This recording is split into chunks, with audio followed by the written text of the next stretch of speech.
Hi everyone, this is Kim from Library, and over the next couple of weeks I'm going to be reading this book as an audio to you, so just where you get to listen to it. It's a fantasy novel called Rowan of Rin, and it's written by a popular author, Emily Rodder.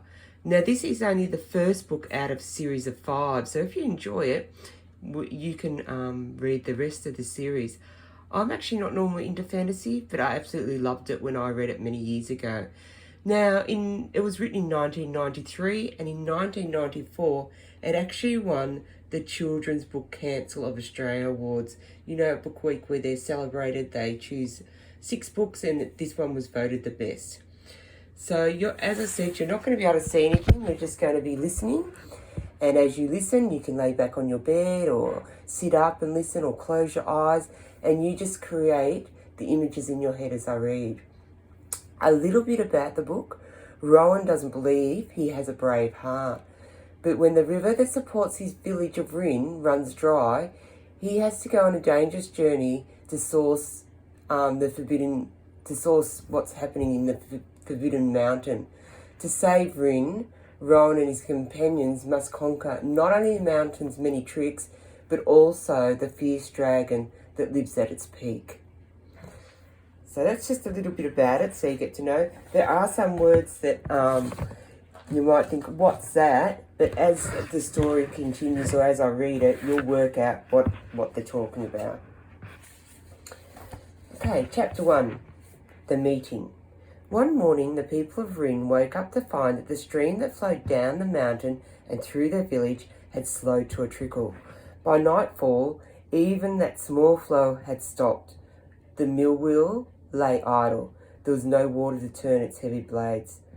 The Buckshire drinking pool on the other side of the village was still.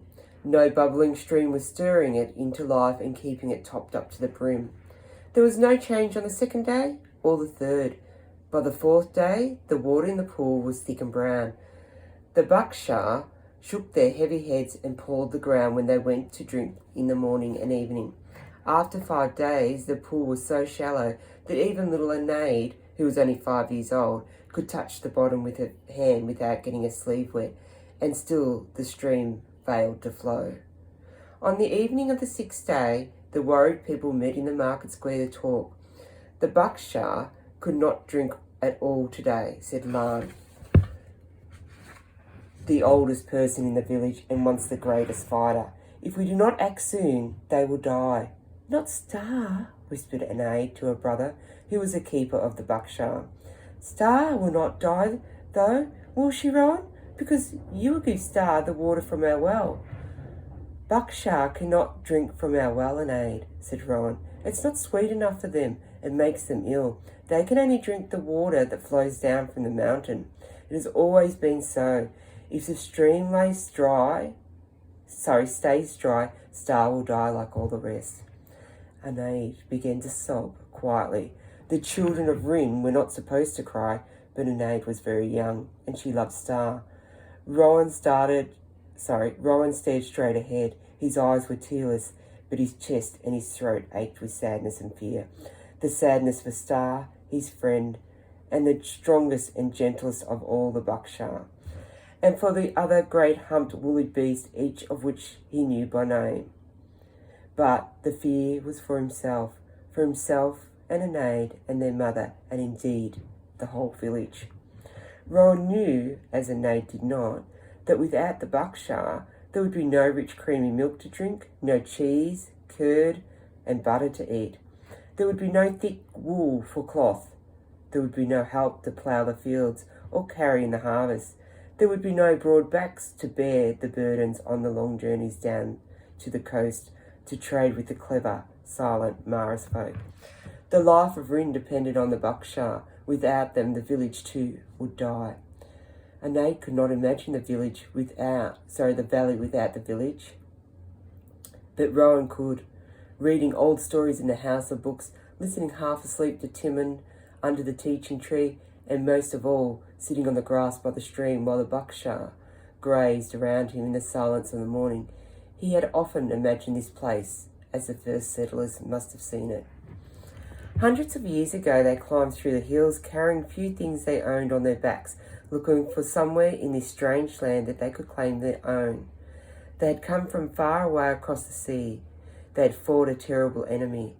On the coast, they had heard from the wandering native people, they called the travellers, of a place at the bottom of a forbidden mountain in the high country far inland. They had been trampling for many, many days in search of it. They were very tired. Some had almost given up hope. Then one afternoon they stopped. They topped a rise and looked down. There below them, nestled between a towering mountain ahead and the hill on which they stood, was a green, secret valley. The people stared speechless. They saw trees loaded with small blue fruits and fields of flowers that they did not recognise. They saw a stream and a pool and a herd of strange grey beasts lifting their heads to stare, horns shining in the sun. They saw silence, stillness, and rich earth and peace. The people knew then that this was the place. This would be their home. So they came down and mingled with the big, gentle animals who were tame and unafraid. They called them the Buckshar. The stream flows down from the mountain, said Brandon, the furniture maker, her loud voice breaking into Rowan's thoughts. He watched her stab the air with her stubby finger pointing. So the problem must be up there. Up there, something is amiss. Something is stopping the flow. All eyes turned to the mountain rising high above the village, its tip shrouded as it's always in cloud. We must climb the mountain and find out what it is, Broden went on. This is our only chance. No, Neil the Potter shook his head. We cannot climb the mountain. Even the travellers do not venture there. Terrible dangers await anyone who dares. And at the top, the dragon. Brondon sneered at him. You're talking like a crazy traveller yourself, Neil. There is no dragon. The dragon is a story told to children to make them behave. If there was a dragon, we would have seen it. It would prey on the Buckshire and on us. Perhaps it takes its prey elsewhere. We do not know, Brondon. Alan the baker light pleasant voice arose above the muttering of the crowd.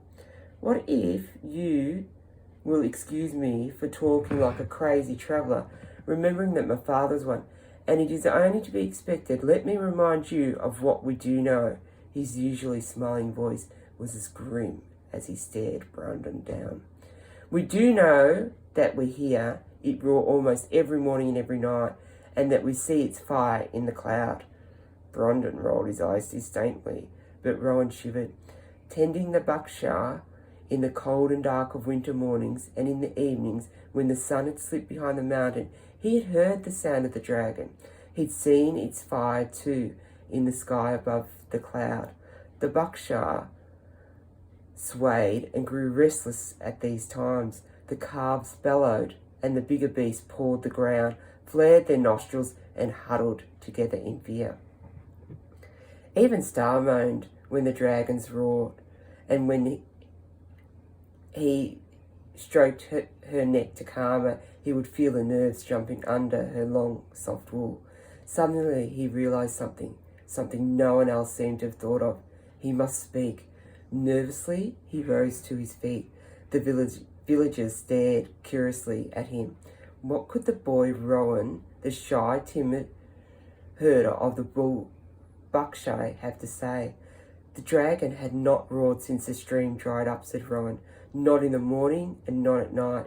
He spoke as loudly as he could, but his voice sounded small in silence. He sank back to his place. Is this so? Owen looked around the circle. Is the boy mistaken? No, he's not, said Brondon slowly. I recall it now. Indeed, there's been no sound from the mountain for days. She lifted her head. So I am right. There is something amiss high above us. I have told you what we must do. But we cannot do it, insisted Neil with dread. The mountain is too steep, too dangerous. We cannot climb it. Has anyone ever tried? Inquired Alan. Yes, said tall, straight-backed Marley, the weaver and dyer of cloth. In times gone by, some people did climb the mountain to look for new fruits to plant in our orchard, but they never returned. After that, the people of Rin heeded the warning and left the mountain alone. You see, Neil burst out, you see, if we climb the mountain, we will die. But Neil, boomed Brondon, if we do not climb the mountain, we will die. Brondon is right. We must make our choice, said Strong John, who is the keeper of the orchard. We remain here and hope the stream begins running again of its own accord, or we climb the mountain and try to remove whatever is stopping the water from flowing down to us. Both ways are dangerous. What is our decision, to go or to stay? We must go, Marley replied. We cannot simply stand by and let death slowly come out to our village. I vote to go. And I, shouted Brondon. I vote yes, said Strong John. I too, said Alan lightly. Yes, we agree, growled Mighty Val, the miller, who stood silently listening in the shadows, shoulder to shoulder as always with Alice, her twin brother. Val and Alice toiled together in the mill, grinding the flour, endlessly cleaning the great stone building, so that not a speck of dirt or the tiniest spiderweb could be seen within its walls. Gilla, Rowan's mother, said that since childhood no one had ever seen them apart. Yes, yes, yes, one by one the villagers stood up. Rowan looked around at the familiar faces, now so serious and stern. Maze, the keeper of the books, was standing with her son and daughter. So were Timon the teacher and Bree and Hannah from the gardens. White-Hair Lane leaned on her stick beside them. And even fat Solar, who made sweet toffees and cakes and could never resist his own cooking, had struggled to his feet. Then Rowan saw Gilla rise slowly and join them. Her heart thudded with fear. He scrambled to his feet beside her. Soon Neil the potter and 4 others were the only ones seated.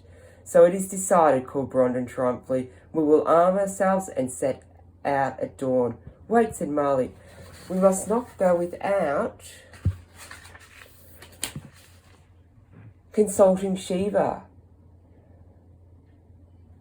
That mad old hag, the spinner of children's nightmares and the cure of pains in the belly, what has she got to do with this?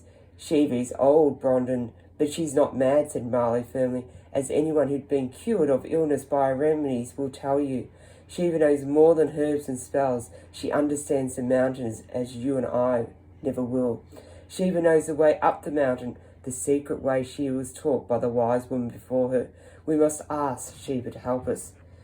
That is a good idea, agreed Strong John. The people murmured. Many did not trust the wise woman Shiva. She lived alone beyond the orchard, gathering herbs and other growing things, and selling the medicines, ointments, and dyes she made from them. She rarely spoke to anyone other than those with whom she traded, and when she did, it was seldom pleasant.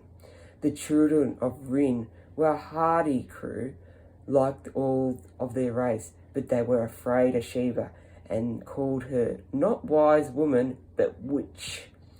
Oh, come, what harm can it do, said Alan, grinning. If the old one can tell us anything, which I doubt, then all the better. If she cannot, we've lost nothing. Traveller's foolishness, snapped Brondon. This is not a game, Alan the barker. Why don't you— Enough, cried old Lane. She glanced at Brondon, who scowled. We are going into the unknown, she said sternly, and time is precious. We cannot afford to miss a chance to speed our way. Who knows Shiva best? I know her, said Strong John. She gathers a herb that grows under the hoopberry trees in the orchard. I trade with her, said Marley, her purple and blue dyes in return for cloth. Then you two can go and beg her favour, sniffed Brondon, since you are keen to do so. She turned her back on them. We will wait here for your return, said Alan. Be speedy, there is much to plan, he laughed. And take care not to insult her now. Like Brondon, she is not the woman to be trifled with, I should say. Strong John looked around at the watching villagers and pointed. Rowan jumped. John's finger was pointing at him. Boy Rowan, called Strong John. Little rabbit herder of the Buckshire, run and get 2 cheeses from the cool house, the oldest, ripest, strongest cheeses from the topmost shelf, and bring them to us at Sheba's hut. Sheba is very fond of good strong cheese. The gift will sweeten her temper. Rowan stared open-mouthed and did not move. He was terrified of Sheba. His mother nudged him. "I will go," piped up little Onaid beside him. "I am not frightened." Laughter rippled through the crowd. "Go along, Rowan," Gillett urged him in a whisper. "Do as you are bid at once." Rowan scuttled away through the crowd. "He is so scared of his shadow, that boy," he heard Val, the miller, mutter to her brother as he passed them. "He will never be the man his father was." Alice grunted agreement. Rowan ran on, his cheeks burning with shame. And the next reading will be chapter 2.